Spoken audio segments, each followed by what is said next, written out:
it's Jessica. Welcome and welcome back to the Not Carrie Bradshaw YouTube channel. This is a highly requested video. People often want to know how I maintain my pixie cut. I'm going to give you my best practices, tips and tricks and whatnot. Do with that information what you will.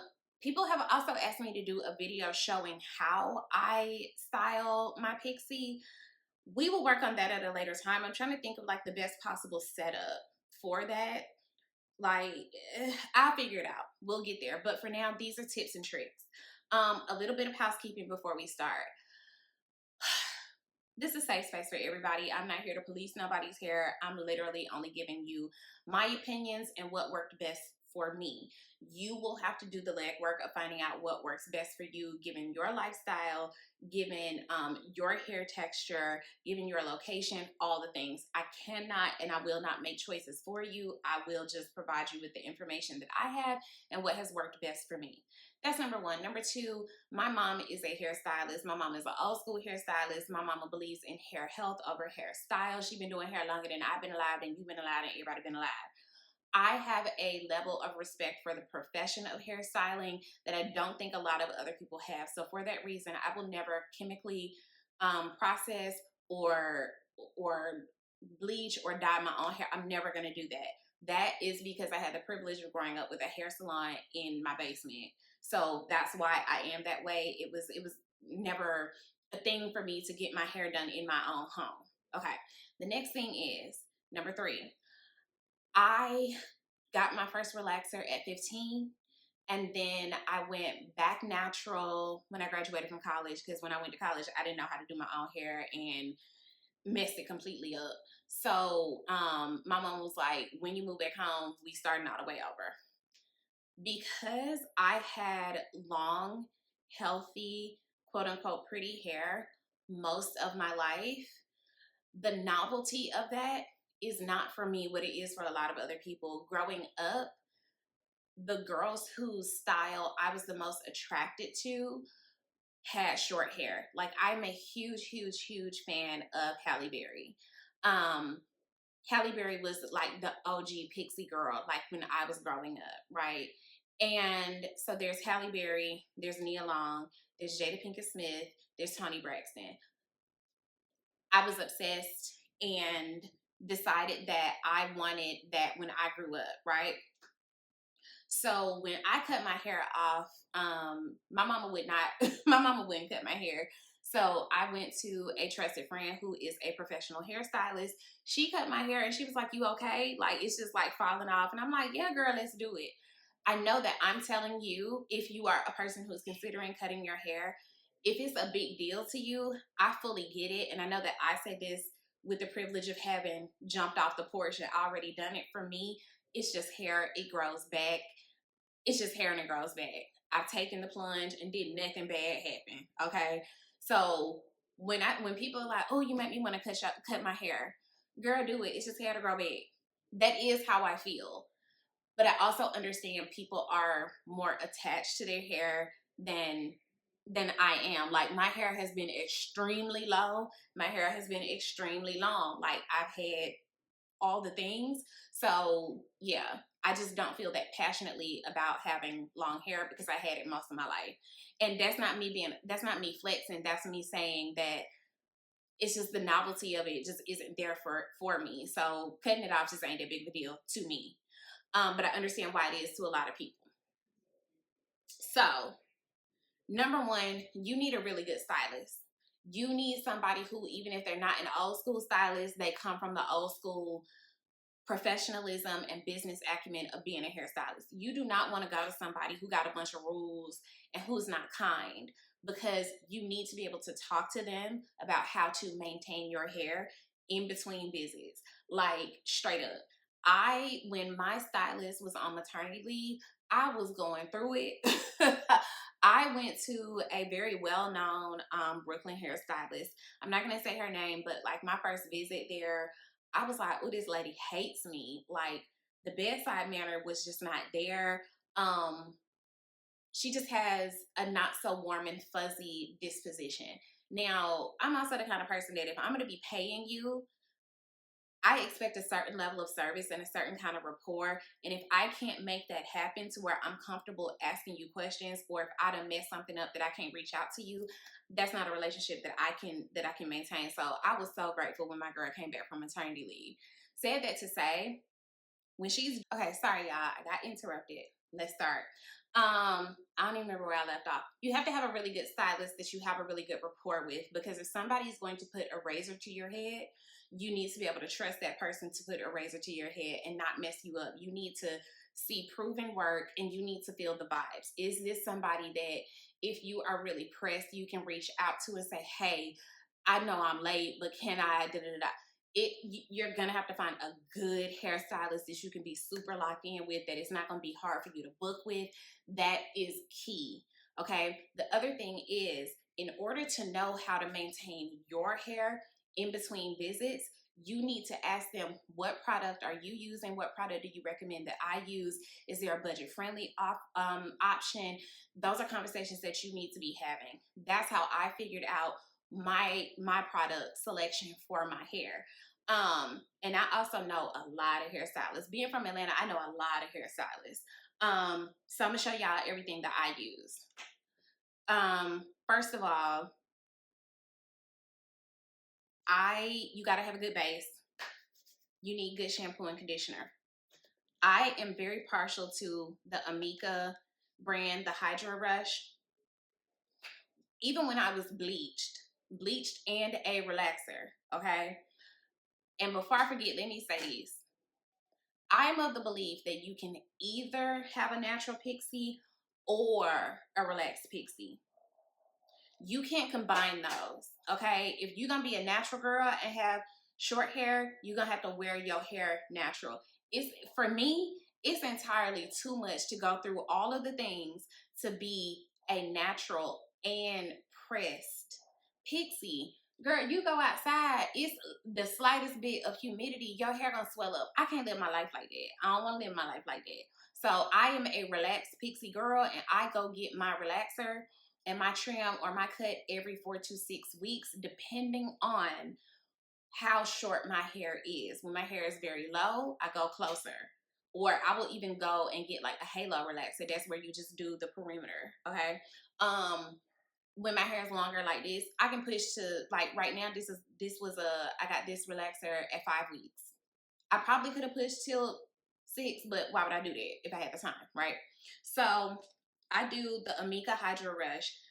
Again, when I was bleached and relaxed, this was better than Olaplex for me, for my hair. They also have really great masks. This is from the Cure line, but this one also has a version of this mask as well. So for me, I don't do a mask every single time. I do my hair, and I do my hair weekly. I don't do a mask every time. This is sporadically. This is when you need a little extra. And I have a hooded dryer. You can't do this without a hooded dryer. When I need a conditioning treatment, I'm doing this mask or the mask that comes with this line, and I'm sitting under the dryer with a plastic cap for about 10 to 15 minutes, depending on what's going on. After that, the key to how your pixie comes out when you are not at the salon is a good mold. Okay, let's talk products. Nairobi, tried and true. You'll never go wrong with Nairobi. Nairobi is affordable. Nairobi is the girl. Nairobi was not that girl for me when I was bleached. So I had to switch to something that gave me more moisture. That's Care. Now, Care has foam wrap lotion that comes in Reggie, what I call regular, and then there's extra hold. Extra hold is for when it's time for me to get my relaxer. Okay, but maybe my girl is booked. Maybe I'm 3 days out and I really need things to lay down. We use the extra hold. This is so hard to find. So I use this sparingly, okay? These are better. These are a little bit pricier than the Nairobi. I also have this Nutress that my friend recommended when I was blonde. It's fine. This is really good for after a fresh relaxer. It's not as firm of a hold as this, right? So I just have this because it was recommended. It does offer moisture and all the things that you need. That's that. So I keep wrapping paper. I keep boxes of this at a time because one of my worst fears is running out of this at an inopportune time. Stay ready, you ain't gotta get ready. And I'm gonna link all these products in the episode description, but again, ask your stylist what will work best for you, for your lifestyle, for your texture and all that stuff, right? You need your wrapping paper. There are so many tutorials on how to do a good mold. I will link some in this episode description because I'm not yet ready to do that with y'all in real life. And I don't need people telling me my technique ain't right and whatnot. I'm just doing work for me. Okay? You need a lot of wrapping paper because depending on your cut, you might need a lot. And if you are really in need of a relaxer and something is happening where you can't get there, you need more of this than you otherwise would need, okay? So, wrapping paper. Oh, before I forget, I always do a leave-in conditioner. There are several that I like, that my mama like, that my stylist like. I will link several options for this. This is the Aveda damage remedy. My salon used to be an Aveda salon, so I still use a lot of Aveda products, or several Aveda products. I also like Mazzani Miracle Milk, and Redken also has a really great leave-in. This line, this Amika Hydro Rush line also has a really good leave-in conditioner. Forgot that part. Okay, so after we sit under our hooded dryer for however long we're supposed to sit under our hooded dryer, y'all, I don't like sitting under a dryer. I don't. I think that the portal to hell is under a hooded dryer, but it's necessary for your mold to come out good. Do not comb your mold out, okay? That's not how that works. Watch the tutorial videos on that. Pause me and okay? After your mold is dry, after you take off your paper, what I do, I rub a little bit, pea-size amount of the Aveda control paste, and I mix it with this Cantu. I know a lot of people don't fool with Cantu, but for a little daily shine, a little protector, I mix a little bit of the Cantu Super Shine Hair Silk with this pomade, and I emulsify. I rub it together. Yeah, I promise my hands are moisturized. I know that might have sounded crazy for y'all. Rub it on the I just go over the mold like this, okay, with that, because it's about moisture, it's about heat protection, okay? So when I go and I start curling with my rat tail, y'all know what a rat tail is. I don't need to show y'all what a rat tail is. If you're here and you don't know what a rat tail is, you need to start all the way over with your education, okay? Heat protector, because my mom put the fear of God into me about heat damage. And the way that I damaged my hair in college, y'all, let me see what I did.